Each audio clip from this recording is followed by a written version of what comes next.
Here we are again, the birds, the autumn leaves. What else do you want? Well, I know what else we want is a federal election. Now the federal election has to be held by May next year. Constitutionally, that's the very latest in the way things have been travelling for the government. I know they wanted to, that's the federal coalition government, they wanted to have an early federal election. But I assume they'll wait now till next year. Now, what's important about this federal election? Well, nothing really, when you think about it. What's important is the jostling that occurs before the federal election. Now, I'm going to speak today about the coalition, that's the Liberal National Party's manual for re-election. And they do have a manual for re-election. And anybody with half a brain will realise what that manual is based on. Because if you look at the Liberal National Party coalition wins over the last 20 years, they've all been based on fear. Remember the Tampa? The fear of refugees flooding this country.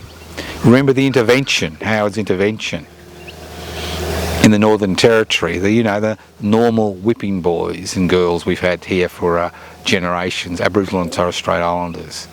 The fear of Aboriginal and Torres Strait Islanders which is ingrained in the community. Then the last federal election was a classic fear campaign. The election that they expected to lose, they won because of an exceptionally brilliant campaign based on economic fear.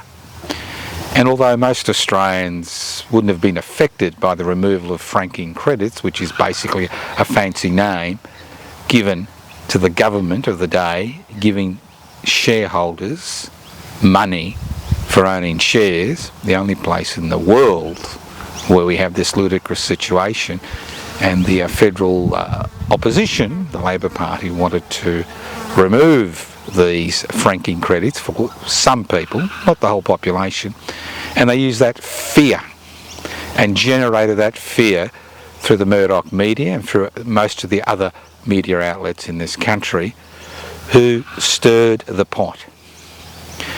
The coalition normally wins elections not based on policy but based on generating fear in the community. Fear of the other, fear of refugees and asylum seekers, fear of Indigenous Australians, this country's First Nations people, fear of the trade unions, fear, economic fear. So what is this coalition's government manual for the 2022 federal election? Well, they've trotted out that old fear which has been with us since colonisation began. The fear of invasion. The fear of invasion. The invaders are concerned about the fear of invasion. And if you look at the rich history of Australia since colonisation began in 1788, there has been almost a pathological fear of the Chinese, the Yellow Peril. Now, a lot of people are asking themselves, why is the Morrison-led government, coalition government, Liberal National Party government, doing all it can to upset the Chinese panda? We've seen it through their policy announcements. We saw it in the last few days once again.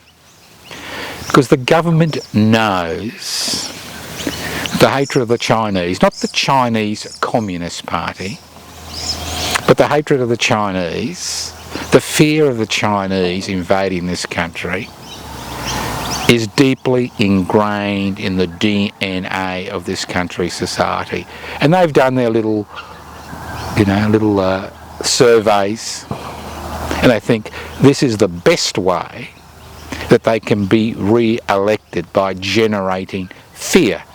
Those of you who are old enough to remember the Vietnam War and the domino theory and the Yellow Peril, that's right, the Yellow Peril, which was part and parcel of Menzies' re-election strategy for over 20 years, successful re-election strategy.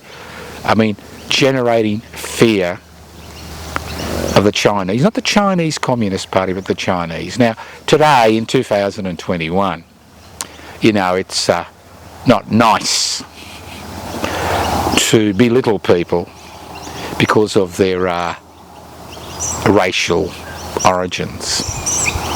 So you'll hear the terminology is all about the Chinese Communist Party, the Chinese Communist Party. Now, the Morrison-led Labor government doesn't care about the Uyghurs. It's never cared about the Uyghurs. Obviously, the Uyghurs have been persecuted by the Chinese government. And obviously, the people of Hong Kong are being persecuted by the Chinese government because the Chinese government is an authoritarian, centralised government. But that's not the fear that they're tapping into. They're tapping into the fear of the Chinese, and through this country's labour history, we have seen that fear of cheap imported labour. But what people forget is that over the last 30 years, immigration has more than doubled. And more importantly, 1 in 7 workers in this country, before the COVID-19 crisis hit our shores at the beginning of last year, 1 in 7 are on temporary work visas. And it's quite interesting to hear and listen to all these employers who grew fat on cheap labour from people on temporary work visas now complain they can't get these cheap workers. So those of you who think, or the Australian population who think that it's the Chinese we have to worry about, we don't have to worry about the Chinese or the Chinese Communist Party. What we need to worry about is a government which is willing to use lies and deceptions and fear to generate a climate which will ensure it will be re-elected at the next election early in 2022. That is what all this anti-Chinese rhetoric is about. It is not about maintaining our sovereign status. We gave that away years ago. The whole point of bringing in so many workers on temporary work visas into this country, 1 in 7 are full-time employees, was to provide cheap, non-unionised labour for business. That policy was introduced to destroy the trade union movement, because people on temporary work visa do not normally belong to trade unions. And it's no accident only about 1 in 12 workers now belongs to a trade union, and most of those workers belong to a public service, a state-based or a federal-based public service. So fear is the driving force.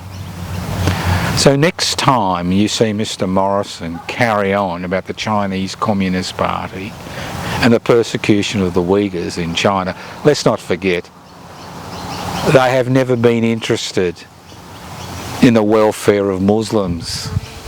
Never. That fear of the Muslim, the fear of the terrorist, has always been part and parcel of their election strategy. So if you look at how they have been re-elected over the last 20 to 30 years, you will see it's always based on fear of somebody else. If they were concerned about persecution, you would think that the widows of the Australian Islamic State fighters who died in that useless uprising, and their children who are Australian citizens would have been welcomed back into this country, or at least allowed to return, if they were interested in fighting oppression. If you think they were interested in fighting oppression, you'd think they would do something about the years and years and years and years that people have been detained without charge because they have the audacity to try to obtain asylum in this country. So fear. And my great concern is that their campaign will work. Because it's worked in the past and it's worked consistently. And we will see vast sections of the Australian media, social media especially, stir this anti-Chinese pot. Not the anti-Chinese Communist Party pot, but the anti-Chinese pot. And no wonder, with the origins of COVID-19 occurring in China, that this is a particularly easy pot to stir. But let's not forget that historically Australians have always had that fear. Whether it's the Kanaks who are imported into this country, slave-like conditions to work on the sugarcane fields, or the Chinese who came on the gold fields, that those attitudes are part and parcel of everyday life in this country. And to see a government stoke these fears, stoke the fires of division in this country in order to be re-elected is something that we need to take heed of. Because this is their campaign manual for re-election. There was no real reasons to enter a trade war with China, apart from that desire to create an issue which would ensure that they will be re-elected. We've already seen the Cold War rhetoric return. We're seeing more and more rhetoric regarding Chinese intervention in Australia. Obviously there is Chinese intervention in Australia, and there'll be Chinese Communist Party intervention in this country. But let's not forget that Australia also has its spy networks around the world, and it intervenes consistently. Australia, as we know, continues to intervene in other people's affairs, whether it was in Iraq during the 2 Iraq invasions, whether it's in Afghanistan, whether it was in Vietnam. We like to send our troops overseas to fight other people's wars, and to create a climate where fear becomes the predominant election issue means that much more important issues are not canvassed, they're not discussed. Issues like the 30% of Australians who need to survive on social security benefits, issues like the poverty of the COVID-19 response as far as vaccination is concerned in this country, issues like the fiasco in aged care, where Royal Commission after Royal Commission has highlighted that private intervention to the aged care has been a disaster, a total disaster. We now have a Royal Commission into veterans' deaths, and the list goes on and on and on. And every Royal Commission that is held highlights the inadequacies that exist in this country. So the government does not want to fight an election on aged care. It doesn't want to fight an election on social security benefits. It doesn't want to fight an elections on the need for a treaty or treaties with this country's First Nations people. It doesn't want to fight an election about the amount of corporate welfare which is handed out to large corporations in this country. It doesn't want to fight an election on the fact that most large corporations pay peppercorn taxes. They basically pay voluntary taxation. It doesn't want to fight an election regarding the dearth of resources which are directed at public education in comparison to the billions of dollars which are pumped into private education. It doesn't want to fight on an election on the fact that a private charity, the Smith family, is now raising money to sponsor Australian children to access supposedly free public education. It doesn't want to fight an election on climate change, the climate emergency. It doesn't want to fight an election on our pathetic response to climate emergency. It doesn't want to fight an election on the billions of dollars which have been made by transnational corporations exploiting this country's natural resources while paying minimal taxation. It doesn't want to fight an election on the domination of the legacy media by the Murdoch empire and the fact that it is the puppet master in most elections. All you have to do is look at the concerns of the Fox empire, the concerns of the Murdoch empire, and you will see how it's working hand in glove with the coalition government to make the Yellow Peril the main campaigning activity during the next federal election. So don't be misguided. There is nothing to fear but fear itself. And governments which are elected and re-elected on the basis of fear are never in a position to look and provide solutions to the problems which loom large in this country. The highest rate of personal debt in the world. Housing prices which are just extraordinary. The fact that young people cannot access a tertiary education unless they've got, resources behind them. The fact that young people cannot access the housing market. This government doesn't care about public housing or housing affordability. It doesn't want to fight an election on housing affordability. So what are you going to do? Are you going to be diverted by all this propaganda? It's nothing more than propaganda. Are you going to read in unison out of the coalition government's re-election manual? Or are you going to concentrate on the real issues, the important issues which affect people in this country today? If you are interested in looking at the real issues, the important issues, and you are interested in parliamentary politics, and I know many people who watch this YouTube aren't, but if you are, I encourage you to join public interest before corporate interests. Currently we need another 100 members before we can register as a federal political party.